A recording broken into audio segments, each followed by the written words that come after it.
Chapitre 334. À leur tour, Thomas et Judas Iscariote rejoignent le groupe des apôtres. Le 19 novembre 1945. Le soleil a beau resplendir dans un ciel serein, la vallée du Quichon est froide, parcourue par un vent glacial qui souffle après avoir franchi les collines du nord, ruinant les tendres cultures qui frissonnent et se recroquevillent comme brûlées, destinées à mourir dans leur verdeur nouvelle. Bouh! Mais est-ce que ce froid va durer encore longtemps? Demande Mathieu qui s'emmitoufle encore plus dans son manteau, d'où seule une partie de la figure émerge, c'est-à-dire les yeux et le nez. La voix étouffée par son grand manteau, qu'il a lui aussi jusque sur la bouche, Barthélemy lui répond. Peut-être le reste de la lune? Nous voilà frais alors. Mais patience, heureusement qu'à Nazareth, nous logerons dans des maisons hospitalières, et pendant ce temps, cela passera. Oui, Mathieu, mais pour moi, c'est déjà passé, puisque j'ai vu Jésus moins accablé. Ne te semble-t-il pas plus heureux? Demande André. Il l'est. Mais moi, voilà. Il me paraît impossible qu'il ait été aussi mal en point à cause de ce que nous savons. N'y a-t-il vraiment rien eu de nouveau à votre connaissance? Demande Philippe. Rien, absolument rien. Je t'affirme qu'à la frontière syro-phénicienne, il a même eu beaucoup de joie grâce à des âmes croyantes, et il a fait ces miracles dont nous t'avons parlé, assure Jacques, fils d'Alphée. Il est beaucoup avec Simon-Pierre depuis quelques jours, et Simon a beaucoup changé. D'ailleurs, vous avez tous changé. Je ne sais pas, vous êtes plus austère, voilà, dit Philippe. Mais ce n'est qu'une impression. En réalité, nous sommes tels que nous étions. Certainement, voir le maître ainsi affligé pour tant de raisons ne nous a pas fait plaisir, et aussi entendre comment ils s'acharnent contre lui. Mais nous le défendrons. Ah, ils ne lui feront rien si nous sommes avec lui. Hier soir, après avoir entendu ce que disait Hermas, qui est un homme sérieux et en qui l'on peut avoir confiance, je lui ai conseillé. Tu ne dois plus rester seul. Désormais, tu as des disciples qui, tu le vois, agissent très bien et dont le nombre ne cesse d'augmenter. Nous resterons donc avec toi. Je te dis que tu ne feras pas tout. Il est temps de te soulager, mon frère, mais tu resteras avec nous, parmi nous, comme Moïse sur la montagne, et nous nous battrons pour toi, prêts à l'occasion à te défendre, même matériellement. Ce qui est arrivé à Jean-Baptiste ne doit pas t'arriver. Car enfin, si les disciples de Jean-Baptiste n'avaient pas été réduits à 2 ou 3 lâches, ils n'auraient pas été pris. Nous sommes 12 au fond, et je veux le persuader d'unir, de garder près de lui au moins quelques-uns des disciples les plus fidèles et les plus énergiques. Ceux qui étaient avec Jean à Macéronte, par exemple, des hommes fidèles et courageux, Jean, Matthias et même Joseph. Vous savez que ce jeune promet beaucoup, dit Jude. Oui, Isaac est un ange, mais sa force est toute spirituelle. Mais Joseph est fort, et physiquement aussi. Il a le même âge que nous. Et il apprend vite. Tu as entendu ce qu'a dit Hermas? S'il avait étudié, il serait un rabbi en plus d'être injuste. Et Hermas sait ce qu'il dit. Moi, cependant, je garderai aussi auprès de lui Étienne, Hermas et le prêtre Jean, à cause de leur connaissance de la loi et du temple. Savez-vous ce qu'est leur présence en face des scribes et des pharisiens? Un contrôle, un frein. Et pour les gens qui doutent, c'est une affirmation. Vous voyez qu'il y a même les meilleurs hommes d'Israël autour du rabbi, comme élèves et comme serviteurs? Demande Jacques, fils d'Alphée. Tu as raison, disons-le au maître. Vous avez entendu ce qu'il a déclaré hier. Vous devez obéir, mais vous avez aussi l'obligation de m'ouvrir votre âme et de me confier ce qui vous paraît juste pour vous habituer à savoir diriger à l'avenir. Et moi, si je vois que votre parole est juste, j'accepterai vos idées, dit Simon le Zélote. Peut-être le fait-il aussi pour nous montrer qu'il nous aime, puisque nous sommes tous plus ou moins convaincus d'être la cause de sa souffrance, avance Barthélemy. Ou bien il est réellement fatigué de devoir penser à tout, et d'être seul à prendre des décisions et des responsabilités. Peut-être aussi reconnaît-il que sa sainteté parfaite est, je dirais, presque une imperfection par rapport à ceux qu'il a en face de lui. Le monde qui n'est pas saint. Nous ne sommes pas des saints parfaits, à peine un peu moins fourbes que les autres, et par conséquent, plus capables de répondre à ceux qui sont presque comme nous, dit Simon le Zélote. Et de les connaître, pourrais-tu ajouter, renchérit Matthieu. Oh, pour cela, je suis certain qu'il les connaît lui aussi, et même mieux que nous, car il lit dans les cœurs, j'en suis absolument sûr, affirme Jacques, fils de Zébédée. Alors, pourquoi agit-il parfois comme il le fait, en s'exposant à des ennuis et des dangers ? Demande André désolé. Eh bien, je ne sais que répondre, avoue Jude en haussant les épaules. Les autres doivent eux aussi le reconnaître. Jean se tait et son frère le taquine. Toi qui sais toujours tout sur Jésus, on croirait parfois deux amoureux. Il ne t'a jamais dit pourquoi il agit ainsi ? Si, je lui ai demandé encore récemment. Il m'a toujours répondu « parce que je dois le faire. Je dois agir comme si le monde était tout entier composé de créatures ignorantes, mais bonnes. Je donne à tous la même doctrine, et c'est ainsi que les fils de la vérité et ceux du mensonge se sépareront. Il m'a dit aussi « Tu vois, Jean, c'est comme un premier jugement, pas universel, pas collectif, mais particulier. C'est sur la base de leurs actes de foi, de charité, de justice que les agneaux seront séparés des boucs. Et cela durera encore après, quand je ne serai plus là, mais qu'il y aura mon Église à travers les siècles, jusqu'à la fin du monde. Le premier jugement des foules humaines s'accomplira dans le monde, là où les hommes agissent librement, ayant devant eux le bien et le mal, la vérité et le mensonge. Ainsi en fut-il au paradis terrestre, où le premier jugement fut prononcé devant l'arbre du bien et du mal, violé par ceux qui avaient désobéi à Dieu.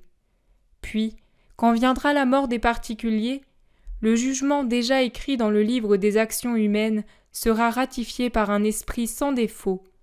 En dernier lieu, viendra le grand jugement, le jugement terrible, et alors de nouveau, les hommes seront jugés en masse, d'Adam au dernier homme. Jugés d'après ce qu'ils auront voulu pour eux sur la terre, librement. Maintenant, si je mettais à part ceux qui méritent la parole de Dieu, le miracle, l'amour, et d'un autre côté ceux qui ne le méritent pas, ce que je pourrais faire par droit divin et par puissance divine, ceux qui seraient exclus, fussent-ils des satans, crieraient bien fort le jour de leur jugement particulier. Le coupable, c'est ton Verbe qui n'a pas voulu nous enseigner. Mais ils ne pourront pas dire cela, ou plutôt, ils le diront en mentant une fois de plus, et ils seront par conséquent jugés. Dans ce cas, ne pas accueillir la doctrine, c'est être réprouvé ? Demande Matthieu.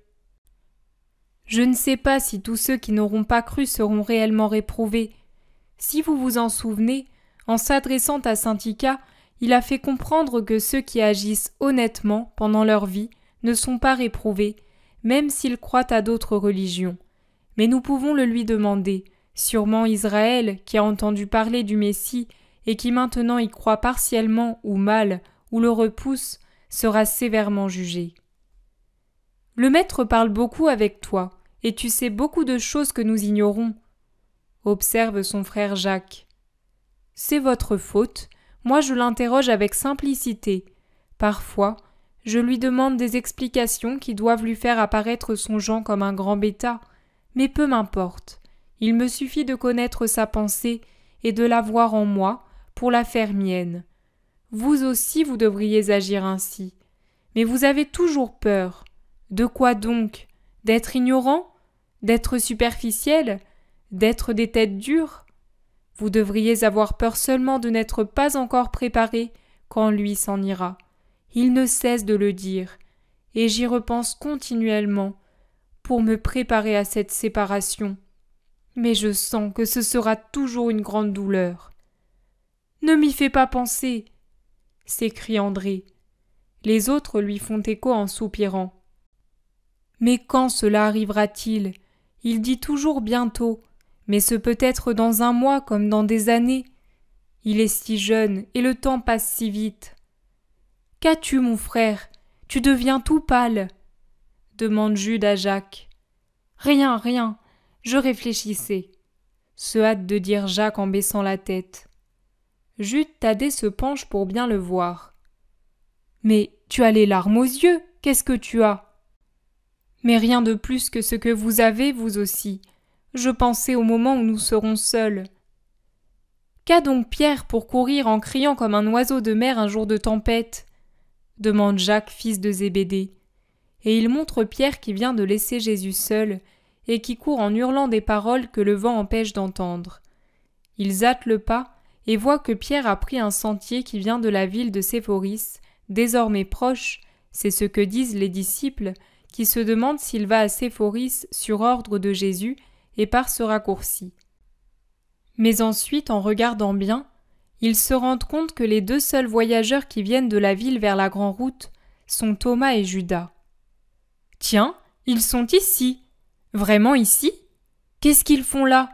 De Nazareth, ils devaient tout au plus aller à Cana, puis à Tibériade, se demandent plusieurs. Peut-être venaient-ils à la recherche des disciples, c'était leur mission, suggère prudemment Simon le Zélote qui sent le soupçon lever sa tête de serpent dans le cœur de beaucoup. Hâtons le pas, Jésus est seul et il semble nous attendre, conseille Matthieu. Il se dirige vers Jésus et arrive auprès de lui en même temps que Pierre, Judas et Thomas. Jésus est très pâle, au point que Jean lui demande « Tu te sens mal ?» Mais Jésus lui sourit et fait un signe de dénégation tout en saluant les deux apôtres revenus après une si longue absence. Il embrasse d'abord Thomas, dont la mine est florissante et réjouie comme toujours. Mais Thomas devient sérieux en voyant le Maître si visiblement changé, et il lui demande avec empressement « Tu as été malade ?» « Non, Thomas, nullement. Et toi, tu as été en bonne forme et heureux ?»« Moi, oui, Maître, toujours en bonne forme et toujours heureux. Il ne me manquait que toi pour rendre mon cœur bien heureux. Mon père et ma mère te sont reconnaissants de m'avoir envoyé pour quelque temps. Mon père était un peu malade, alors c'est moi qui ai travaillé. Je suis allé chez ma sœur jumelle et j'ai fait la connaissance de mon neveu. Je lui ai fait donner le nom que tu m'avais indiqué. Puis Judas est venu, et il m'a fait me déplacer comme une tourterelle à la saison des amours, en haut, en bas, là où il y avait des disciples. Lui l'avait déjà fait pour son compte, et pas qu'un peu. Mais il va t'en parler lui-même, car il a travaillé comme 10, et il mérite que tu l'écoutes. Jésus le laisse aller, et c'est au tour de Judas, qui a attendu patiemment, et qui s'avance avec décision, l'air dégagé, triomphant. Jésus le transperce de son regard de saphir, mais il l'embrasse et reçoit son baiser comme pour Thomas, et les paroles qui suivent sont affectueuses. « Et ta mère, Judas, a-t-elle été heureuse de t'avoir? Cette sainte femme se porte-t-elle bien? »« Oui, maître, et elle te bénit de lui avoir envoyé son Judas. Elle voulait t'envoyer des cadeaux. Mais comment aurais-je pu les porter alors que j'allais çà et là par monts et par vaux? Tu peux être tranquille, maître. Tous les groupes de disciples que j'ai visités travaillent saintement. L'idée se répand toujours plus. J'ai voulu contrôler personnellement ses répercussions sur les scribes et les pharisiens les plus puissants. J'en connaissais beaucoup, et je viens d'en connaître d'autres par amour pour toi. J'ai approché des Sadducéens, des Hérodiens. Oh, je t'assure que ma dignité en a été bien rabaissée. Mais par amour pour toi, je ferai bien plus que cela. J'ai essuyé des rebuffades méprisantes et des anathèmes, mais j'ai réussi à éveiller des sympathies chez certains qui étaient prévenus contre toi. Je ne veux pas d'éloge de ta part, il me suffit d'avoir fait mon devoir, et je remercie l'Éternel de m'avoir toujours aidé. J'ai dû employer le miracle dans certains cas, et j'en ai éprouvé de la peine, parce qu'il méritait la foudre plutôt que la bénédiction.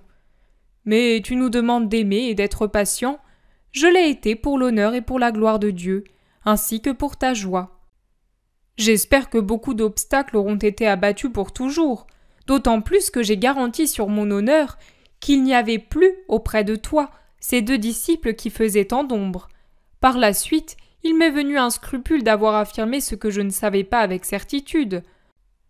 Alors j'ai voulu vérifier pour pouvoir y parer, afin de n'être pas pris en délit de mensonge, chose qui m'aurait fait suspecter pour toujours par ceux qui doivent être convertis. Pense donc, j'ai approché même Anne et Caïphe.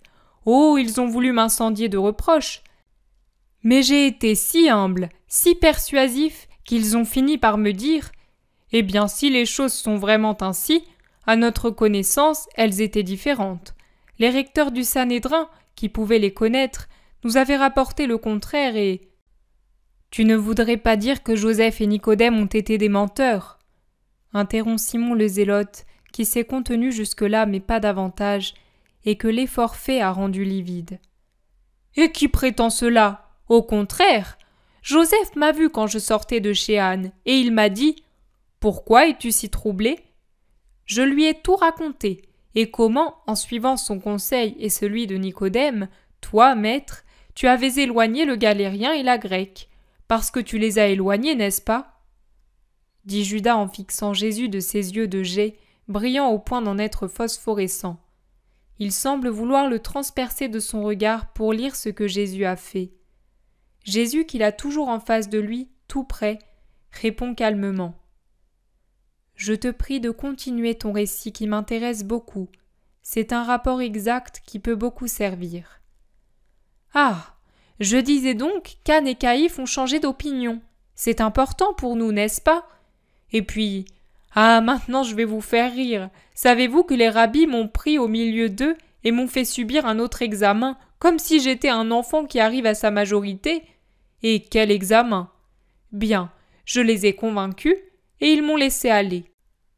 Alors me sont venus le soupçon et la crainte d'avoir dit quelque chose qui n'était pas vrai. Et j'ai pensé à aller chercher Thomas et à retourner là où il y avait des disciples, ou bien là où je pouvais présumer que Jean et la Grecque s'étaient réfugiés. Je suis allé chez Lazare, chez Manaën, au palais de Cousa, chez Élise de Bethsur, à Béthère dans les jardins de Jeanne, à Gethsémani, dans la maisonnette de Salomon au-delà du Jourdain, à la Belle Eau, chez Nicodème, chez Joseph. Mais tu ne l'avais pas vu? Si, et il m'avait assuré qu'il n'avait plus revu ses 2 disciples. Mais tu sais, je voulais en être sûr. Bref, j'ai inspecté tous les endroits où je pouvais soupçonner qu'ils se trouvent. Et ne crois pas que j'ai souffert de ne pas les trouver, tu me ferais tort. Toutes les fois, et Thomas peut le confirmer, toutes les fois que je suis reparti d'un endroit sans les avoir trouvés, et même sans avoir eu aucun indice de leur présence, j'ai dit « Loué soit le Seigneur !» Et je disais « Ô Éternel, fais que je ne les trouve jamais plus !» Vraiment, le soupir de mon âme. Le dernier endroit fut Esdrelon. Ah, à propos, Ismaël ben Fabi, qui est dans son palais dans les campagnes de Megiddo, désire que tu sois son hôte. Mais à ta place, je n'irai pas. Pourquoi? Je le ferai sans faute. Moi aussi je désire le voir. Et même, nous allons nous y rendre tout de suite.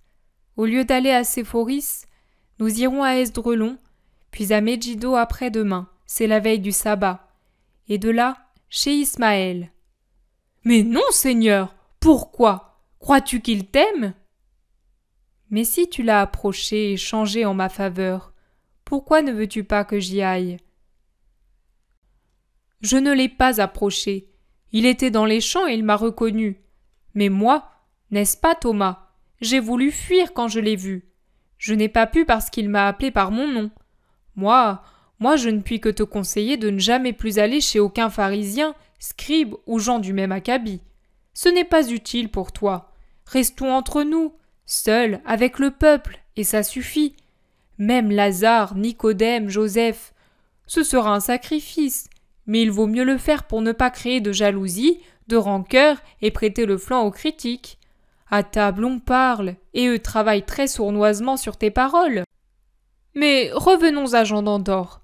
Je suis alors parti pour Sicaminon, bien qu'Isaac, que j'ai rencontré à la frontière de la Samarie, m'ait juré de ne plus l'avoir vu depuis octobre. Et Isaac a juré la vérité. Mais ce que tu me conseilles à propos des relations avec les scribes et les pharisiens, est en opposition avec ce que tu m'as dit auparavant. Tu m'as défendu, c'est bien ce que tu as fait, n'est-ce pas?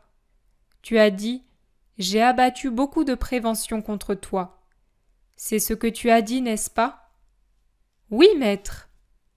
Dans ce cas, pourquoi ne puis-je pas achever moi-même de me défendre en personne? Nous irons donc chez Ismaël.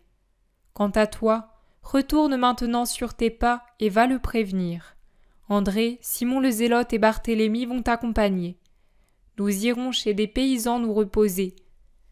En ce qui concerne Sicaminon, nous en venons, et nous y étions à 11. Nous t'affirmons que Jean d'Andorre ne s'y trouve pas, et il n'est pas non plus à Capharnaüm, ni à Bethsaïde, Tibériade, Magdala, Nazareth, Chorazaïn, Bethléem de Galilée, et ainsi de suite pour toutes les étapes que tu avais peut-être l'intention de faire pour te rassurer toi-même sur la présence de Jean avec les disciples ou dans des maisons amies. Jésus parle calmement, avec naturel. Néanmoins, il doit y avoir en lui quelque chose qui trouble Judas, car pendant un instant, il change de couleur. Jésus l'étreint comme pour lui donner un baiser, et pendant qu'il le tient ainsi, joue contre joue, il lui murmure doucement « Malheureux, qu'as-tu fait de ton âme ?»« Maître, Va, tu sens l'enfer plus que Satan lui-même. Tais-toi et repens-toi si tu peux. » Judas, moi, je me serais échappé à toutes jambes, mais lui, effronté, il dit à haute voix « Merci, maître, mais je t'en prie, avant que je ne m'en aille, 2 mots, en secret. » Tous s'écartent de plusieurs mètres. « Pourquoi, Seigneur, m'avoir dit cela? Tu m'as peiné. » Parce que c'est la vérité. Celui qui a des relations avec Satan prend l'odeur de Satan. « Ah, à cause de la nécromancie? Oh, quelle peur tu m'as faite! C'était une plaisanterie, rien de plus qu'une plaisanterie d'enfant curieux. Et cela m'a servi pour approcher des Sadducéens et en perdre l'envie. Tu vois donc que tu peux m'absoudre en toute paix. Ce sont des magouilles inutiles quand on a ton pouvoir. Tu avais raison. Allons, maître, ma faute est si légère, ta sagesse est grande. Mais qui t'a dit cela? » Jésus le regarde sévèrement sans répondre. « Mais vraiment, as-tu vu dans mon cœur le péché ?» demande Judas, un peu effrayé. « Et tu m'as répugné. Va, et n'ajoute pas un mot. » Et il lui tourne le dos pour revenir vers les disciples, auxquels il donne l'ordre de changer de direction. Il congédie d'abord Barthélemy, Simon et André, qui rejoignent Judas et qui partent rapidement, tandis que ceux qui restent s'éloignent lentement, ignorant la vérité connue de Jésus seul. Tellement ignorant qu'il félicite Judas pour son activité et sa sagacité. Et l'honnête Pierre s'accuse sincèrement du jugement téméraire qu'il portait sur son condisciple. Jésus sourit, d'un sourire doux, un peu las, comme s'il pensait à autre chose et entendait à peine le bavardage de ses compagnons, qui ne connaissent des cœurs que ce que leur humanité leur permet de comprendre.